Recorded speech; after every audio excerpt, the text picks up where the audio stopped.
Iran Israel সংঘাতের বিস্তৃত প্রভাব এখন ছড়িয়ে পড়েছে লেবাননে। চলমান হামলা পাল্টা হামলার মধ্যে সবচেয়ে অসহায় অবস্থায় পড়েছেন সেখানে বসবাসরত প্রবাসী শ্রমিকরা, বিশেষ করে বাংলাদেশিরা। যুদ্ধের সরাসরি আঘাতে তারা হারিয়েছেন কাজ, বাসস্থান, এমনকি ন্যূনতম নিরাপত্তা বোধও।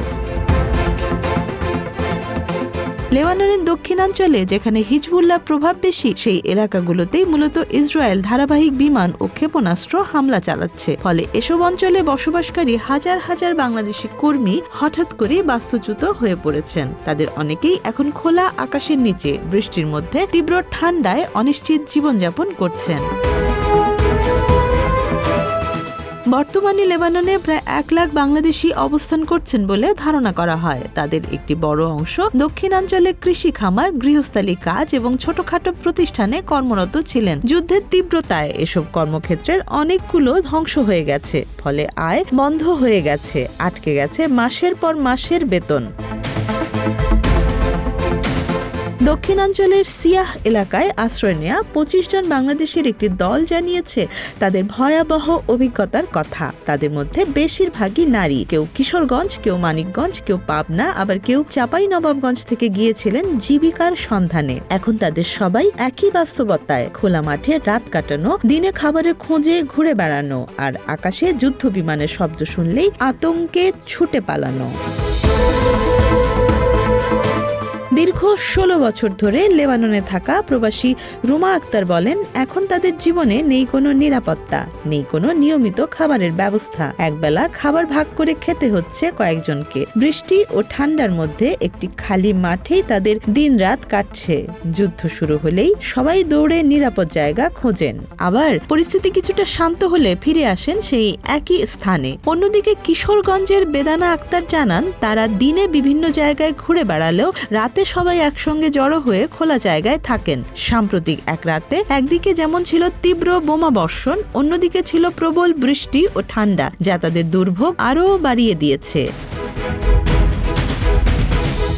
অর্থনৈতিক সংকটও চরম আকার ধারণ করেছে। মানিকগঞ্জের নূরজাহান জানান, কাজ না থাকায় আয় নেই, ফলে নিরাপদ এলাকায় গিয়ে ঘর ভাড়া নেওয়ারও সামর্থ্য নেই। বাধ্য হয়ে তারা খোলা জায়গাতেই অবস্থান করছেন। খাবার, গোসল সবকিছুই এখন অনিয়মিত ও কষ্টসাধ্য।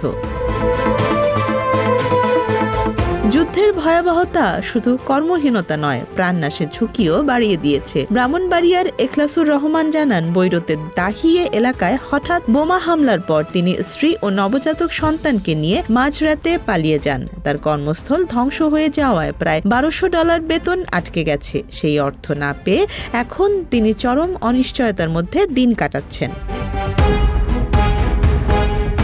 আরেক প্রবাসী বারিক হাসান, যিনি একটি গাড়ি কোম্পানিতে কাজ করতেন, বর্তমানে গাছের নিচে রাত কাটাচ্ছেন। তার স্ত্রী আলাদা জায়গায় অন্য বাংলাদেশি নারীদের সঙ্গে আশ্রয় নিয়েছেন। তিনি জানান, 15 দিন ঘরের ভেতর ঘুমাতে পারেননি। বৃষ্টির মধ্যে কখনো রাস্তায়, কখনো মসজিদে আশ্রয় নিয়েছেন। আশেপাশে ক্ষেপণাস্ত্র পড়ার শব্দে পুরো এলাকা কেঁপে ওঠে, যা আতঙ্ককে আরও বাড়িয়ে দেয়।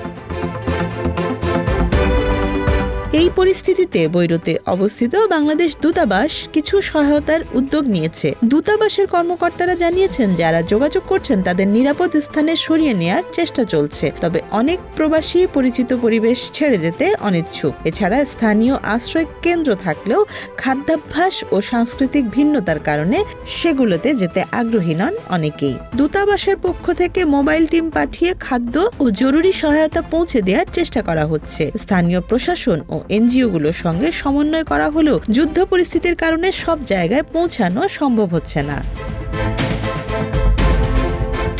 সার্বিকভাবে বলা যায়, লেবাননে চলমান এই যুদ্ধ শুধু একটি আঞ্চলিক সংঘাত নয়, এটি হাজার হাজার প্রবাসী বাংলাদেশের জীবনে মানবিক বিপর্যয় ডেকে এনেছে। নিরাপত্তাহীনতা, খাদ্য সংকট, আর্থিক অনিশ্চয়তা এবং ভবিষ্যতের অজানা আশঙ্কা সব মিলিয়ে তারা এখন এক ভয়াবহ সময় পার করছেন। Desk report, Dhaka express.